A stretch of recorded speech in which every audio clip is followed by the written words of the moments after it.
देखिए लाइफ में कभी ना हार मत मानिए, क्या पता कामयाबी आपकी एक और कोशिश का इंतजार कर रही हो।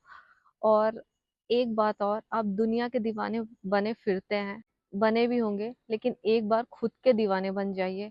ठीक है, एक बार खुद पे ध्यान दे लीजिए, एक बार खुद को अप्रिशिएट कर लीजिए, एक बार अपनी तारीफ खुद कर लीजिए, एक बार अपने लिए गुनगुना लीजिए। ठीक है, जर्नी को एंजॉय करिए ना, ये इतनी प्यारी जर्नी है। और ये सबसे बड़ी बात क्या है ना, पता है आपको, ये जर्नी कितनी छोटी सी है कि 2 महीने के अंदर आपको कोई जॉब लग जाएगी आपकी, अगर आप कॉन्फिडेंट रहते हैं और कॉन्फिडेंट रहने के साथ उस पर वर्क करते हैं सही डायरेक्शन पे। सही डायरेक्शन पे वर्क करने का मतलब क्या होता है कि अगर टेस्ट दे रहे हो तो उसको एनालाइज करो, गलती हो रही है उसमें सुधार करो, जो भी गलती हो रही है दोबारा नहीं होनी चाहिए आपसे। ठीक है, और सिलेबस से बाहर कुछ नहीं पढ़ना आपको, सिलेबस में लिखी एक एक लाइन आपकी कंप्लीट होनी चाहिए। यही है सही डायरेक्शन, और सही डायरेक्शन का कोई मतलब नहीं होता है। दिल को तेरी ही तमन्ना, दिल को है तुझसे ही प्यार, चाहे तू आए ना आए, हम करेंगे इंतजार। कैसी भी आवाज हो आपकी, एक बार खुद के लिए गाना गाइए। ठीक है, और आज मेरी रिक्वेस्ट है आपसे, आज सभी लोग कमेंट करेंगे और कमेंट में अपनी तारीफ करेंगे। ठीक है, के बारे में अच्छी चीजें लिख के कमेंट करना है। मुझसे रिलेटेड कोई भी कमेंट नहीं होना चाहिए, कमेंट होना चाहिए आपके बारे में कि हाँ आप कर लो अपने बारे में कोई एक प्यारी सी अच्छी सी बात। ठीक है, जो आपको लगता है कि यार ये बात तो मुझ में अच्छी है और ये बात और किसी में नहीं है, ये मुझ में ही है। ठीक है, क्योंकि हर इंडिविजुअल अलग है और वो बात आप में होगी। आप सोचिए और अपने बारे में एक अच्छी बात, अपनी खुद की तारीफ आज आप लोग कमेंट में आपकी तारीफ होनी चाहिए। ठीक है, आपको अपने आप से बोलना है कि आपसे हो जाएगा और आप कर लोगे। कितना भी टफ टॉपिक हो, आप मुझसे कमेंट करके पूछ सकते हो, 10 वीडियो देख सकते हो, बुक से ढूंढ सकते हो, गूगल कर सकते हो, है ना, कुछ भी करके आप सीख लोगे और आपसे बनेगा। ठीक है, तो आपको आपके आज क्वेश्चन ले लेती हूँ मैं। तो आपका पहला क्वेश्चन है कि इसका रिजल्ट कब आता है। देखो, इसका एमपी महिला सुपरवाइजर का रिजल्ट आने में पहले आंसर की आती है, और ये सारी प्रोसेस में 1 से 2 महीने इसके रिजल्ट आने में लग जाते हैं। फिर ज्वाइनिंग कब होती है, 4 से 6 महीने के अंदर इसकी ज्वाइनिंग हो जाती है। ओके, नेक्स्ट क्वेश्चन है, इसमें इंटरव्यू होता है क्या? नहीं, इसमें इंटरव्यू नहीं होता है, सिर्फ एक पेपर होता है, 200 क्वेश्चन रहते हैं और 3 घंटे का पेपर होता है। अगर आप उसको क्लियर कर लेते हैं तो आपकी जॉब लग गई। नेक्स्ट है, फॉर्म फिलअप कैसे होता है और इसमें क्या इंपॉर्टेंट है। देख लो, सबसे ज्यादा इंपॉर्टेंट ये है कि आपका रोजगार पंजीयन होना चाहिए। अगर आपका रोजगार पंजीयन है और आपके पास रिसेंट की फोटो है ना, मतलब ऐसा रहता है कि 1 2 या 3 महीने से पुरानी फोटो नहीं होनी चाहिए, तो आप अभी अपनी एक अच्छी पासपोर्ट साइज फोटो खिंचवा लीजिए और अपना रोजगार पंजीयन करवा लीजिए। फिर आप जब जैसे ही नोटिफिकेशन आता है और आप फॉर्म भरेंगे तो सिर्फ 5 मिनट लगेंगे। ठीक है, आप कैफे में जा आप जैसे ही कैफे में जाएंगे ना, तो वो आपसे पहले यही पूछेगा कि आपका रोजगार पंजीयन है। अगर आप बोलोगे है, तो वो ना 10 लोग लाइन में लगे रहेंगे, लेकिन सबसे पहले आपका फॉर्म भरेगा, क्योंकि उसको पता है 5 मिनट लगने और आपको 5 10 मिनट में फ्री कर देगा कि पहले आपका तुरंत हो जाएगा। लेकिन रोजगार पंजीयन करने में साइट बिजी चली जाती है, सर्वर डाउन हो जाता है और पूरा टाइम लगता है। मैंने लोगों को पर्सनल एक्सपीरियंस से बता रही हूँ, पूरा पूरा दिन कैफे में बैठ के टाइम वेस्ट करते देखा है, क्योंकि आप कुछ कर भी नहीं सकते ना।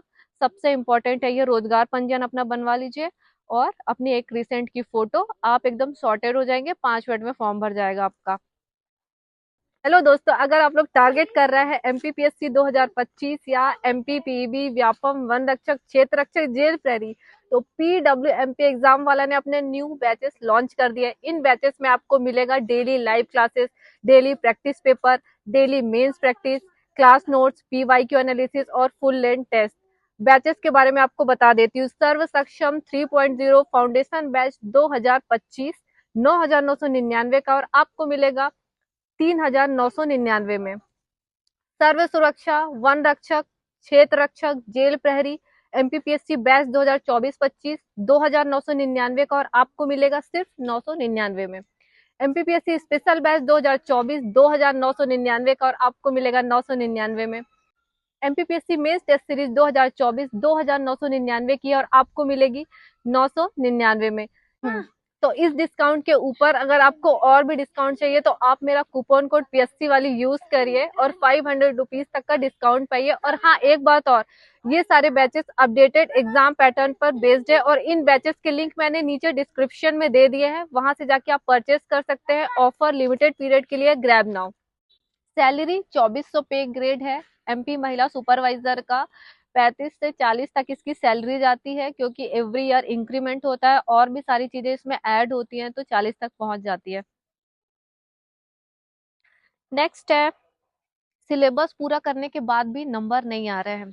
तो देखो, इसका रीजन ये है कि आप टेस्ट सिलेबस आपका पूरा हो गया, आप क्वेश्चन भी सॉल्व कर रहे होंगे, पीवाईक्यू भी आपने लगाया होगा, लेकिन आप क्वेश्चन को एनालाइज नहीं कर रहे होंगे। जब तक आप एनालाइज नहीं करेंगे तो नंबर नहीं आएगा, क्योंकि आपसे अगर कोई गलती हुई है तो उसको एड्रेस करना बहुत ज्यादा इंपॉर्टेंट है। उस गलती को समझ के, ढूंढ के और उसको दूर करना बहुत ज्यादा जरूरी है।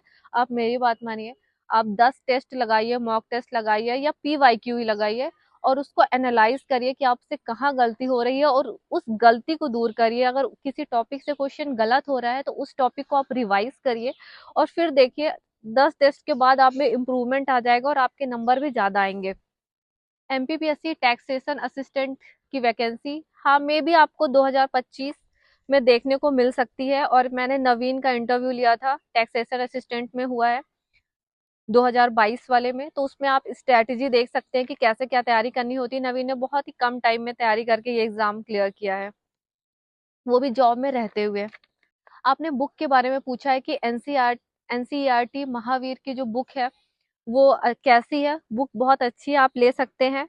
और पीवाईक्यू बुक, वो भी महावीर की पीवाईक्यू बुक आती है, उसको भी आप ले सकते हैं। राखी तोमर का है कि मेरा वीडियो बहुत अच्छा होता है। Thank you Rakhi, thank you so much. Renu Soni, आपने कहा है कि मैं मेरी जानकारी बहुत अच्छी होती है। Thank you so much Renu. Salu Mishra, आपका क्वेश्चन है कि एक शिफ्ट में कितने क्वेश्चन होते हैं। 2 शिफ्ट होती है एक दिन में और दोनों ही शिफ्ट में 200-200 क्वेश्चन आते हैं।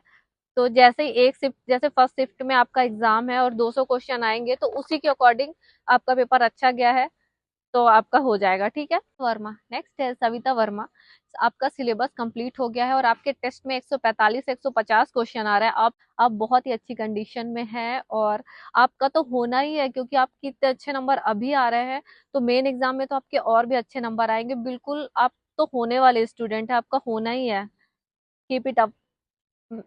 प्रिया गुर्जर का कमेंट है, मैंने आपका पूरा वीडियो देखा। Thank you so much Priya, आपने पूरा वीडियो देखा। Priya, thank you so much. Priya ने कहा कि 15 डेज टारगेट, बिल्कुल मैं आपको टारगेट दूंगी, लेकिन अभी आप खुद से पढ़िए। Sanjana, thank you so much Sanjana. Priyanka Kushwaha, thank you thank you thank you so much Priyanka. Starting किस सब्जेक्ट से करें, अभी आपने स्टार्टिंग नहीं की है तो देखिए आप ये कर सकते हैं कि अगर आपका मैथ्स बैकग्राउंड है, कॉमर्स है या साइंस है, ठीक है, तो इसमें एक पार्ट ऐसा भी है जो आपने कभी नहीं पढ़ा है ना। तो आप ये कर सकते हैं कि आप एक इजी पार्ट उठा सकते हैं, जैसे कि आप पोषण स्वास्थ्य से स्टार्टिंग कर सकते हैं, या एक है सामान्य ज्ञान या तर्क शक्ति, उसमें बहुत सारे एक्ट है ना, तो उन सारी चीजों से भी आप स्टार्टिंग कर सकते हैं। जैसे घरेलू हिंसा अधिनियम है, इस टाइप की चीजें आप पहले भी सुन चुके हैं, ठीक है, और मोस्टली सबको पता होती है, तो इनसे आप स्टार्टिंग कर सकते हैं। और जो न्यू सब्जेक्ट है शिशु की प्रारंभिक देखभाल और शिक्षा, उसकी आप रीडिंग ले सकते हैं कि आपको एकदम पैनिक नहीं होना है कि ये क्या है, ये मुझे समझ में नहीं आ रहा है। बस नॉवेल पढ़ते हो तो वैसे उसकी रीडिंग लगाते जाओ, जब आप उसकी सेकेंड रीडिंग में आओगे ना तो आपको बिल्कुल अच्छे से समझ में आएगा। पूनम, स्टार्ट नहीं किया है तो स्टार्ट कर दो, कोई दिक्कत नहीं है, अभी भी हो जाएगा, बस स्ट्रैटेजी राइट होनी चाहिए और आप अपने आप को मना लो कि आप कर लोगे, तो बिल्कुल आप कर लोगे। आप एक आंगनवाड़ी कार्यकर्ता है और आपको टाइम नहीं मिल पाता है, तो आप ये कर सकते हैं कि जैसे दिन में हमें बहुत सारे काम होते हैं, है ना, तो उनमें कुछ काम ऐसे होते हैं ना कि जो हम ही, मतलब जो हम करेंगे तभी होगा, और कुछ काम ऐसे होते हैं कि आप किसी को बोल दोगे तो भी आपका काम हो जाएगा।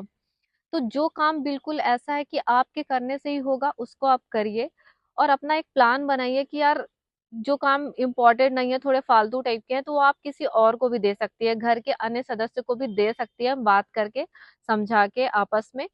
तो अंडरस्टैंडिंग से, तो ये आप डेलीगेट भी कर सकती है, उनको अपने काम दे भी सकती हैं ऐसे जो ज़्यादा ज़रूरी नहीं है, और अपने ज़रूरी काम में अपनी पढ़ाई को शामिल करिए और महिला सुपरवाइज़र बनिए। और हाँ यार, अपनी कीमत पहचानिए और अपनी तारीफ खुद करिए। आज का ज़माना ऐसा हो गया है कि लोग आपकी तारीफ भी अपना काम निकालने के लिए करते हैं, आपको उल्लू बनाने के लिए। तो अगर ऐसे ही आपकी टेंडेंसी रहेगी, प्रवृत्ति रहेगी कि आप निर्भर हैं दूसरों के ऊपर कि आओ मेरी तारीफ करो तो आओ मुझे उल्लू बनाओ वाली कहावत हो जाएगी वो। आप अपनी तारीफ खुद करिए, सेल्फ डिपेंड रहिए, अपने आप में इतना गट्स यार, अपने दीवाने बनो ना यार। आज आप लोग सारे लोग मुझे कमेंट करेंगे आप में क्या अच्छा है, एक बात, एक अच्छी अच्छी बात, बिल्कुल इंसान पहचानता ही नहीं है, वो दबी रहती है। आप अपनी एक अच्छी बात मुझे कमेंट करेंगे अपने बारे में, आज मैं देखूंगी आप लोगों में अच्छी बातें क्या है। अभी स्टार्ट नहीं किया, @एम न्यू सब्सक्राइबर है आप, थैंक यू सो मच, आपने मुझे सब्सक्राइब किया। अभी आपने स्टार्ट नहीं किया है तो कर दो स्टार्ट। मैंने आपको स्ट्रेटजी बता दी है, PYQ बता दिए है, सिलेबस बता दिया है, सारी चीजें बता दी है, बुक्स बता दी है। स्टार्ट करिए, हो जाएगा, बिल्कुल हो जाएगा। हाँ, और सुमन उइके, अनीता नागेश्वरी, आप दोनों का सिलेबस कंप्लीट हो गया, रिवीजन चल रहा है, कॉन्ग्रेचुलेशंस आप लोगों को। आप लोग एकदम, आपका तो लिस्ट में नाम होना ही चाहिए, आप होने वाली लिस्ट में, बिल्कुल टेंशन मत लीजिए, आपका तो होना ही है। PDF आप लोग को, और थैंक यू सो मच, आप लोगों ने टेलीग्राम ग्रुप में इतना प्यार दिया, सारे लोग जुड़ जाइए, ठीक है। और वहां मैं PDF डाल दूंगी, और जिनकी लिंक नहीं ओपन हो रही है तो सारे लोग लिंक से ही जुड़ रहे हैं, तो आप एक एक दो बार और कोशिश करिए, उसके बाद मुझे आप कमेंट कर सकते हैं, फिर मैं आपको बताती हूँ क्या करना है, ठीक है। और वहाँ सारी चीजें फ्री रहेंगी, ठीक है, फ्री ऑफ कॉस्ट, ठीक है। टेस्ट दे रहे हो, उसको एनालाइज करना, जिस टॉपिक से गलती हो रही है उस टॉपिक को रिवाइज करना, उसके और सारे डायमेंशन कवर करना, ठीक है। और गलत हुए क्वेश्चन को एक कॉपी में लिखना, उनको अच्छे से याद कर लेना, कहीं ये सही, यही है सही डायरेक्शन, ठीक है। बस ऐसे ही तैयारी होती है।